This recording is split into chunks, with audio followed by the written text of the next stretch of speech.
Se você está pensando em se mudar para o Paraguai, fica nesse vídeo aqui. Hoje eu trago um caso concreto, tá, de uma pessoa que se mudou para o Paraguai, teve problemas com a Receita Federal, e eu vou extrair aqui desse julgamento, que é o que eu estou embasando aqui o conteúdo de hoje, tá?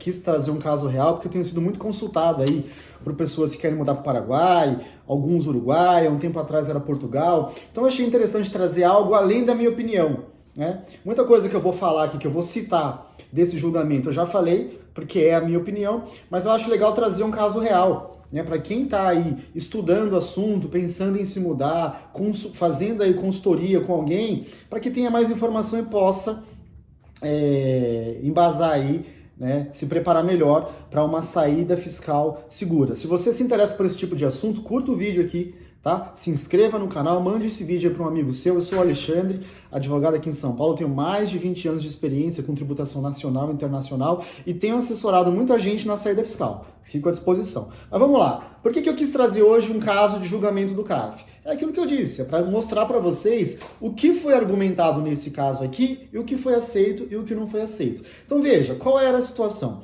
Aqui tínhamos uma pessoa residente fiscal no Brasil, que tinha negócios aqui no Brasil e também no Paraguai, estou me baseando no que ele relatou aqui, né? Aí ele fez a saída fiscal do Brasil como se tivesse ido embora para o Paraguai com um ânimo definitivo, que é a grande questão aí da definição legal, né? Que gera subjetividade e problema.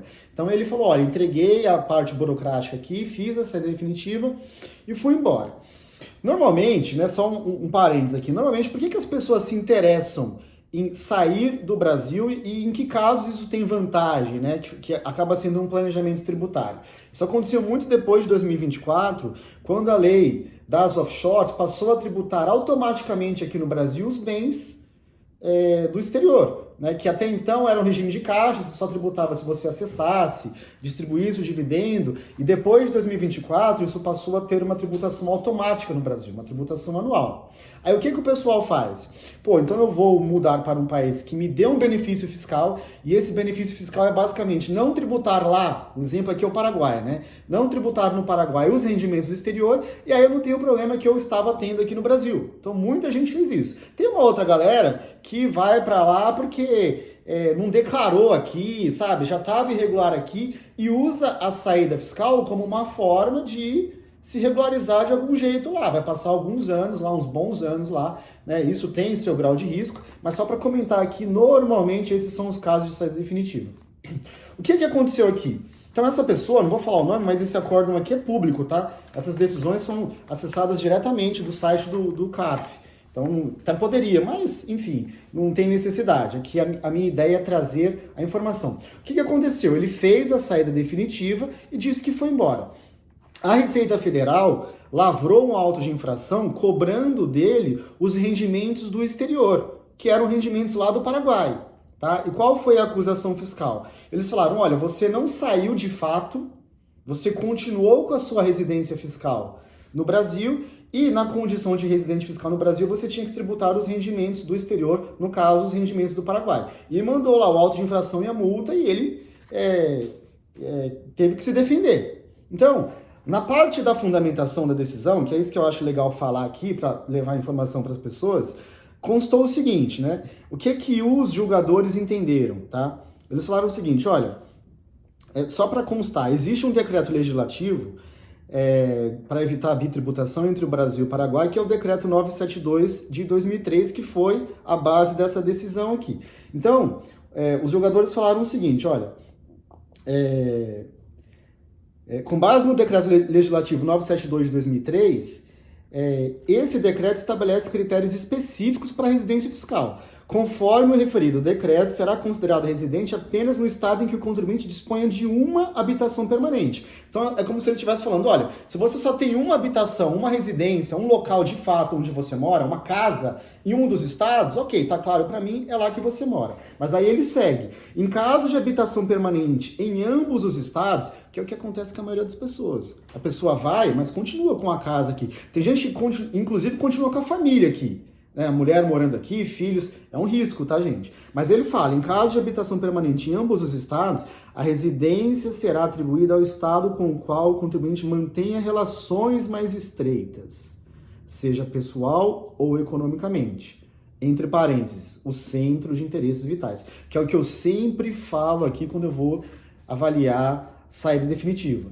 Tá? O centro de interesses vitais, que é uma matéria de prova, é o que vai te defender muito ou pouco com relação à sua saída fiscal. Tá? E aí, para terminar, para explorar aqui, né, o acórdão, e antes da gente terminar o vídeo, ele fala assim, ó.